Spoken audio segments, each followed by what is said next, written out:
Lorsque ce 5 mai 1821, la mort délivrait de l'exil le général Bonaparte, comme le dénommaient ces geôliers britanniques de Sainte-Hélène, un soleil s'éteignit.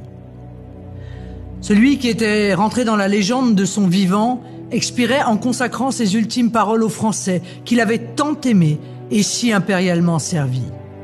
France, France, tête, armée.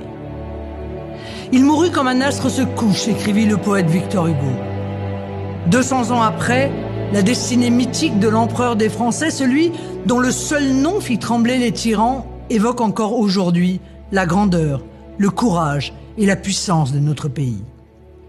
Par sa dimension, par la rapidité et la hauteur de son ascension, par son œuvre et son souvenir, Napoléon Ier n'appartient plus seulement à l'histoire des Français, mais bel et bien à l'histoire de l'humanité.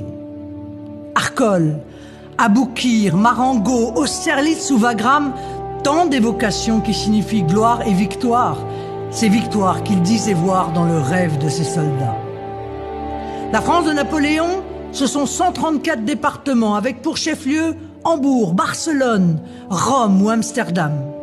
Ces magnifiques faits d'armes l'ont fait entrer au panthéon des conquérants et bâtisseurs d'État, de ceux qui domptent les événements, qui les façonnent par l'épée et par l'esprit pour donner un sens à la grande histoire. Le philosophe allemand Hegel, qui l'avait aperçu chevauchant à Iéna, avait dit de lui « J'ai vu l'âme du monde à cheval ». Napoléon Bonaparte, c'est ce petit Corse, boursier du roi de France, s'arrachant à sa belle île natale pour devenir à 16 ans officier de l'arme savante, l'artillerie. C'est le petit caporal, cet impétueux général de la Révolution qui bouscule les dynasties européennes pour amener aux nations de toute l'Europe un message de liberté. C'est celui qui en France sut mettre un terme et ordonnancer une révolution emportée dans ses excès, parfois ses folies et dans des horreurs fratricides et régicides. Par sa volonté unificatrice et pacificatrice, il laissera aux Français un État restauré dans son autorité, son organisation et ses institutions. Il nous donnera le Code civil, c'est-à-dire l'ordonnancement des droits de chacun qui servira de modèle au monde entier. Il restaurera la justice entre les citoyens par une grande réforme fiscale. Il fera rayonner le savoir par le développement des lycées et des universités. Son règne court mais brillant jettera les bases de la France moderne. Par son action de législateur et d'homme d'État qui permit de parfaire la construction d'un État national, Napoléon accélérera plus qu'il ne contredira l'œuvre millénaire des rois capétiens. La réorganisation de la France comme l'unité de la nation sont les titres de gloire parmi les plus éclatants de notre premier empire.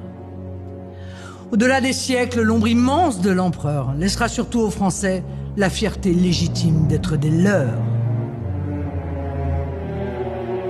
Même si aucun personnage historique n'est exempt de reproches qu'il eût été légitime d'évoquer, faut-il se limiter à l'ingratitude historique, assez triste et anachronique reproche dans lequel sombrent de prétendues élites asservies à l'idéologie de la déconstruction, prêtes à tous les Waterloo éthiques, aux défaites sans combattre, aux retraites en rase campagne. Cette peu glorieuse tentation à l'autoflagellation, celle qui falsifie ou rabougrit l'histoire, aboutit par allergie à toute transcendance à saper les fondements moraux et nationaux d'un pays. Il n'y a que ce qui est élevé qui rassemble. Les arcs de triomphe, comme les colonnes de bronze qui se dressent fièrement dans nos villes, rappellent aux enfants de France, de toute la France, sa vocation à la grandeur. Une grandeur que seule la vision et la volonté édifient, que seuls les talents et les sacrifices peuvent laisser en héritage, que seule la mémoire et la fierté de ce que nous sommes permettraient de retrouver. En ces moments de doute et de division, c'est le message de ce bicentenaire. La célébration mobilisatrice d'une légende française devenue éternelle qui repose au cœur de notre capitale sous un majestueux dôme en or.